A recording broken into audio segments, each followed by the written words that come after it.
최악의 술자리 식습관 첫 번째는 안주 없이 술만 마시는 거. 오! 그래요? 그게 왜요? 포함이 돼요. 교수님 그거는 보통 살이 안 찌고 너무너무 좋은 거 아닌가요? 맞아. 간혹 술만 마시면 살이 안 찐다 네. 이런 이유로 안주는 안 드시고 그리고 술은 많이 자주 드시는 분들이 이제 계시죠. 근데 예상외로 술의 칼로리가 굉장히 높습니다. 그래. 소주를 예를 들어서 말씀드려 보면 한 병을 다 마셨을 때 밥 한 공기 칼로리보다 더 높죠. 높다는 거죠. 네. 웬만한 한 끼 식사 정도가 나오네요. 게다가 술을 마시게 되면 중성 지방을 분해하는 효과도 이렇게 떨어지게 되고요. 그렇게 되면 심한 경우에는 지방간 또는 고혈압 또는 동맥경화증의 발병률도 높아질 수가 있습니다.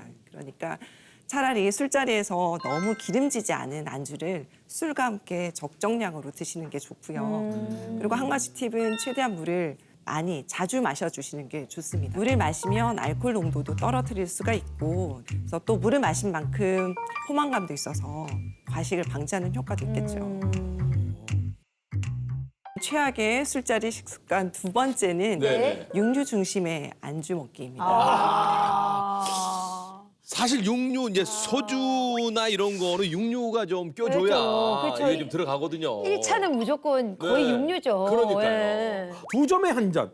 이 국룰인데요? 이 포화 지방은 나쁜 콜레스테롤인 LDL 콜레스테롤을 높이는 가장 큰 위험 요인입니다. 그래서 이런 포화 지방은 말씀하신 삼겹살 이외에도 치킨, 보쌈, 족발 그리고 소세지나 햄 같은 가공육 등의 고기 요리에 많이 포함이 되어 있습니다. 그렇죠. 그래서 당연히 이런 식습관은 비만을 유발하기 쉽고 그로 인해서 이제 혈관 질환이라든지 대사증후군, 통풍 같은 다양한 질병의 질환의 이렇게 발병률을 높이게 됩니다. 그러니까 안주를 선택하실 때는 저지방, 고단백 육류나 아니면 해산물을 드시는 게 좋겠고요. 해산물. 네. 고기를 드셔야 한다면 너무 고기만 드시지 말고 신선한 채소나 과일 같은 것을 함께 곁들여 드시는 것도 하나의 방법이 되겠습니다.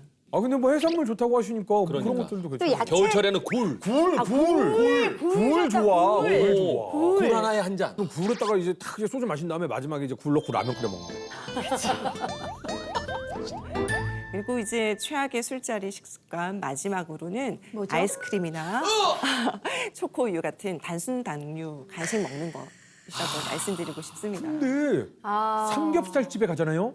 그러면 회식 끝나고 나갈 때 이 아이스크림이 공짜예요. 이거 퍼먹어줘야 되는데. 그렇지. 근데 일단 그 아이스크림에 들어가 있는 이제 대부분의 성분이 단순당이라고 하는 거거든요. 근데 이제 문제는 이런 단순당은 뇌 쾌락 중추 같은 그러니까 보상 중추라고 하죠.